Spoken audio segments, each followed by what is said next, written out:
He kōna ipurangi tēnei nā te reo irirangi o Aotearoa. Hi, and welcome to a bonus episode of Eating Fried Chicken in the Shower. I'm James Nokise, and joining me is clinical psychologist Sarb Johal. Kia ora, James. Kia ora, brother. I would like for you today to talk about chronic illnesses and what the mental health journey is for someone who is experiencing that. Because I don't think, for myself and probably for a lot of our listeners, we really understand what the mental health journey is for someone who has a chronic illness. I think the challenge with having a chronic illness is multiple.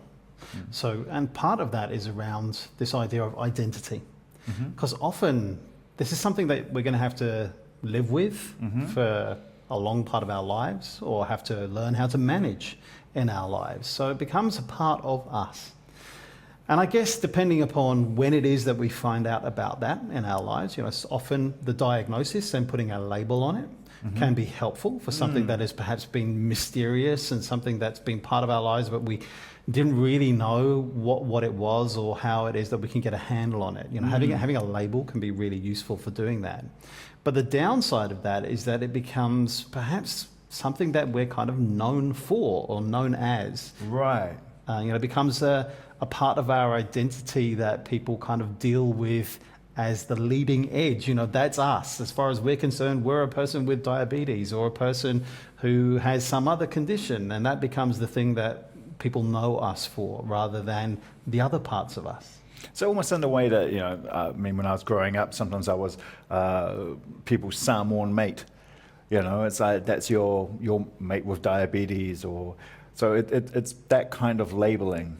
Yeah, and so identity is complex, right? So if we have different parts of us, often the chronic illness might almost be a little bit of a shortcut, particularly if we have perhaps an ambiguous kind of like appearance or an ambiguous identity or different parts of our identity which make people feel perhaps a little bit like, well, I'm not very sure about how to talk to them, so they talk to the thing that's most available. So often people with disabilities find that, right? People find it hard to look past the very physical perhaps appearance of their disability, and then that becomes the defining characteristic of them.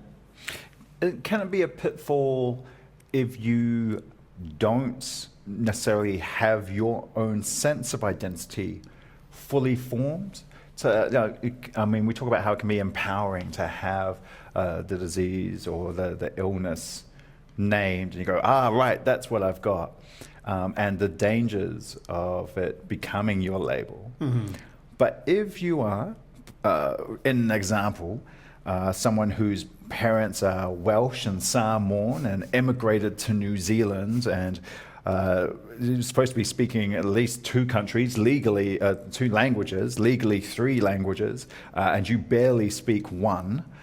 And so you take a longer time perhaps than others to have your own sense of identity within you. Can that be difficult then to have another identity with a chronic illness come into your life? It's a really interesting challenge, and there's mixed kind of research on it. One of the things that we know is that actually people who have perhaps a couple of, say, racial identities or national identities that they grow up with, is that it can take them perhaps a little bit longer to form a coherent kind of solid sense of who they are. But the advantage is that they can perhaps walk in different worlds quite comfortably. But it takes a while for that to happen. And then there's the question of, what happens when another facet of your identity, like a chronic illness, comes along? How does that fit in? But then also, how is it not just how you see yourself, but how do other people see you? And what permission do they give you to occupy that part of your identity publicly, right? So what often I find is that perhaps, when I'm with my Indian relatives or with my Punjabi relatives, or if I'm speaking on Zoom or whatever it is, then that part of me is more to the fore, right? That's the bit that I lead with, and the other parts of me perhaps recede into the background. But that's because I kind of have permission from them to be like that, to be that person with them.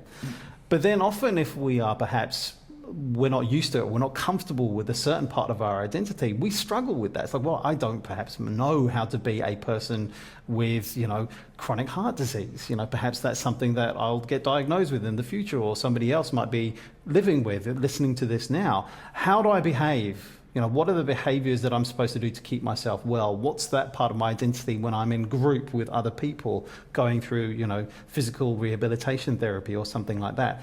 It's dynamic, right? It changes throughout your life. And that's some of the things that we have to be flexible with in terms of our identity. Because I think, speaking as someone who's mixed race, one thing I'm often asked is, which race do I identify with the most? Which is often what they're really saying is, are you Welsh or are you Samoan? And of course, I grew up in New Zealand, so I go, well, I'm a New Zealander.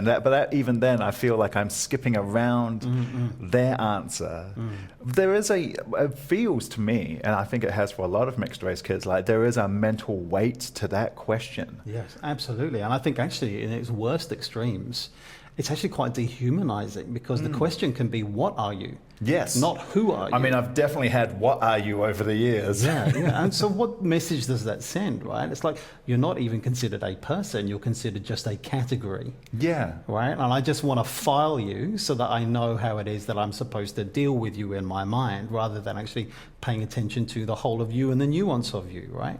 And so, yeah, I think that is possibly quite a common experience for people who are perhaps multiracial backgrounds.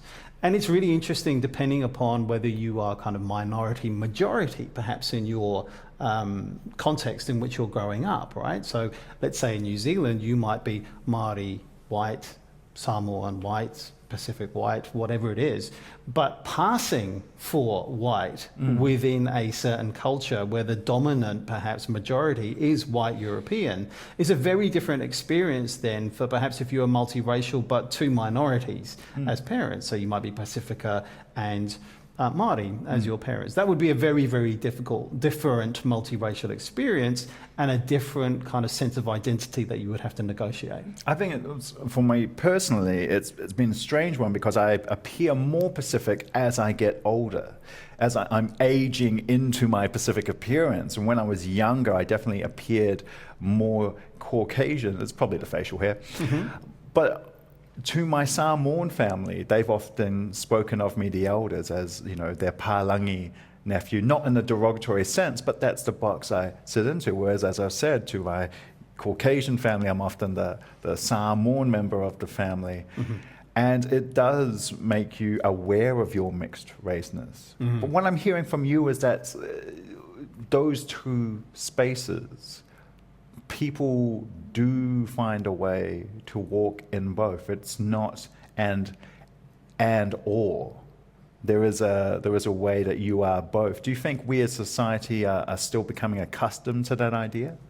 Yeah, I think that there is nuance in it that people become accustomed to and can actually be proactive about, right? So you just mentioned the way that perhaps you curate or cultivate your experience, your appearance and your experience as you get older, depending upon who you're talking to.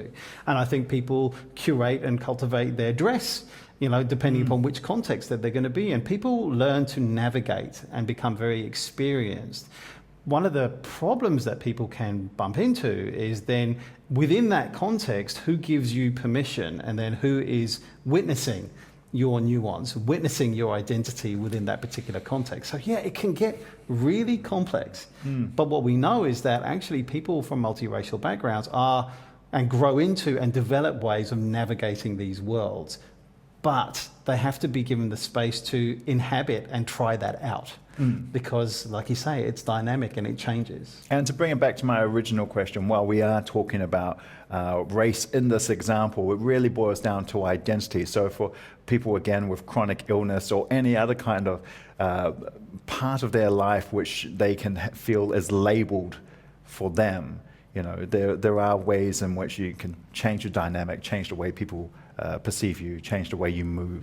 Yeah, absolutely. And it may be that, the disease that you have maybe is something that you have to think about later on in your life, or it may be something that affects you when you are thinking about having children or something like that. And so it will have a bigger impact upon different parts and and stages of your life, which is something that you have to grow into and understand how it shapes your identity and your sense of self in yourself, but also perhaps how you're perceived by other people and family members as well.